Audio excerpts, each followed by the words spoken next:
ஆமா, எல்லா பக்கம் கொலு பார்க்க பூவெல்லாம் கொண்டு போவாங்க. ஆனா இங்க வர்றவங்க எல்லாமே என்ன வர்றவங்களாம் புடவை கொண்டு வந்துட்டு இருக்கீங்க? அது ஒண்ணும் இல்லைங்க, எல்லா வீட்டுக்கும் கொலு பார்க்க போறோம், எல்லாரும் நிறைய பிளவுஸ் கொடுத்துறாங்க. ஆனா வீட்டுக்கு போய் பார்த்தா ஒரு பிளவுஸ் கூட எந்த சாரிக்கும் மேட்ச் ஆகல. அதனாலதான் தேவையான சாரியை கொண்டு வந்து மேட்சிங்கா பிளவுஸ் எடுத்துட்டு போயிடுறோம். சின்னஞ்சிறு கூட்டுக்குள்ள சொர்க்கம் இருக்கு, அட சின்ன சின்ன அன்பில் தானே ஜீவன் என்னும் இருக்கு. பட்டாம்பூச்சி கூட்டத்துக்கு பட்டாயதுக்கு. ஏய், ஏன்பா என்னாச்சு? இன்னைக்கு உங்க அம்மா என்ன பண்ணுச்சு தெரியுமா? வேண்டாம், நீ அப்படியே உட்கார்.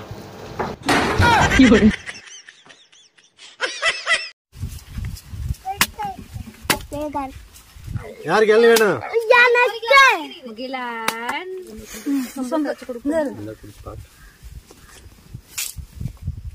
இப்படி வெத்தா குடிக்கணும், இப்படி இல்ல வெத்த இப்படி வெத்த குடிக்கணும். குழாய் வச்சு குடிக்கணுமா? அந்த மோட்டர் தொட்டிக்கிட்ட ஒரு பெரிய குழாய் எடுக்கணும். அப்பா சும்மா சொம்ப எடுத்துக்கணும். இல்ல உருண்டு குடிக்கணும். உறிஞ்சு குடிக்கிற உங்களுக்கு தான் அதை போட்டு கொடுக்கணும். நட்சத்திரமா? சரி நட்சத்திரம்.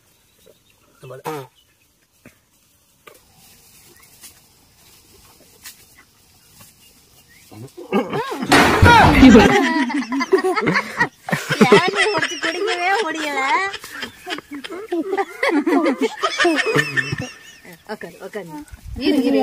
இருக்குது வெட்டி தர சொல்லலாம்.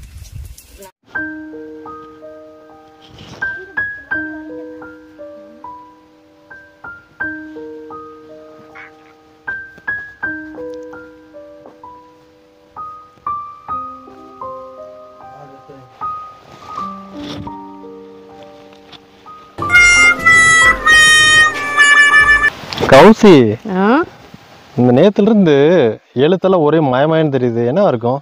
ஆமா, 24 மணி நேரம் போனை பார்த்துக்கிட்டே இருந்தா கண்ணு அப்புறம் எனத்துக்காகும், கெட்டுதான் போயிருக்கோம். நல்ல வேலை, நான் கூட போன் ஏதோ ஆயிருக்குமோன்னு நினைச்சேன். போன் ஒன்றும் ஆயிருக்காது இல்ல? டாக்டர். வாங்கம்மா. கௌசல்யா தேவி நீங்க தானா? ஆமா. என்னம்மா பண்ணுது? டாக்டர், நேத்துல இருந்து ஒரே வயிறு வலி. சரிங்க. அதான் டாக்டர். கை நீட்டுங்க.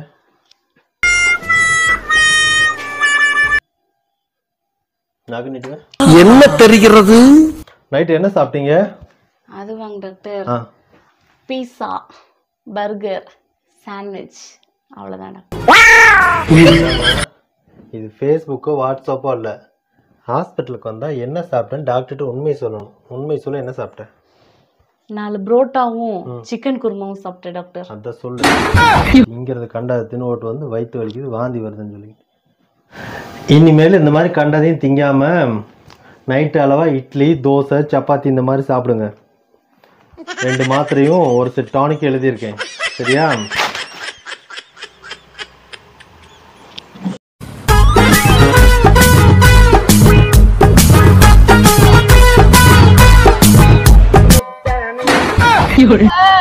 ஓ, ஆட்டா மோட்டியா பின்னாடி தூக்கி தூக்கி போடுது, மெதுவா ஓட்டியா?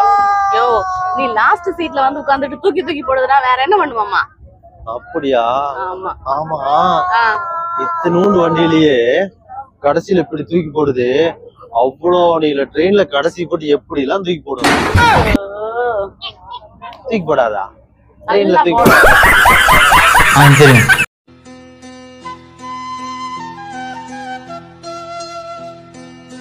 என்னங்க ரொம்ப டயர்டா தெரியுறீங்க?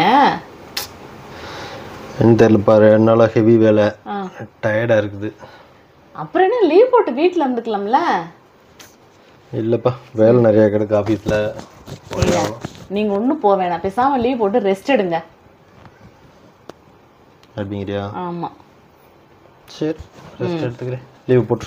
சரி, இந்த துணி வாஷிங் மிஷின்ல இருக்கு, அது கொண்டு போய் காய போட்டுட்டு அப்படியே ரேஷன் கடைக்கு போயிட்டு வரும்போது அப்படியே மார்க்கெட் போயிட்டு வந்துடுறீங்களா? போற உயிர் ஆபீஸ்லயே போயிட்டு போகுது. நம் ராஜதந்திரங்கள் அனைத்தும் வீணாகிவிட்டதே. இன்னும் பயிற்சி வேண்டுமோ? யாரு கிட்ட? ஆபீஸ் போனா கூட 1 மணி நேரம் தான் வேலை, 5 மணி நேரம் இல்லை வேலை சொல்றா. புரட்டாசி சனிக்கிழமை குலதெய்வம் கோயிலில் விரதம் விட்டுக்கிட்டு இருக்கேன். இதுதான் எங்கள் கோனார்பட்டி மாயவன் கோவில். இங்கே இந்த பாறையில் தான் எல்லாம் உட்காந்து சாப்பிட போகிறோம். பல நூற்றாண்டுகள் இந்த பாறையில் எல்லாம் சாப்பிட்டுட்ருக்கோம். இன்னும் கொஞ்சம் நேரத்தில் இங்கே சாப்பாடு போட போகிறோம். தாராபுரம் பக்கத்தில் கோனார்பட்டியில் இருக்கிற இந்த மாயவன் கோயில் தான் எங்களோட குலதெய்வம். இங்கே வந்து பாரம்பரியமாக சமையல் பண்ணி நாங்கள் இந்த பாறையில் தான் உட்காந்து சாப்பிடுவோம். இப்போ வர்றவங்களாம் அந்த இதுக்கு வர்றதில்ல, எல்லாமே ஹோட்டலில் வாங்கிட்டு வந்து சாப்பிட்டுட்டு போகிறாங்க. நாங்கள் தான் பாரம்பரியமாக பாறையில் உட்காந்து சாப்பிட்றோம். நாங்களே செஞ்சு சாப்பிடுவோம். இந்த கோயில் பற்றின முழு வீடியோ நான் கொஞ்சம் நேரத்தில் ஓரிரு நாளில் உங்களுக்கு போட போகிறேன்.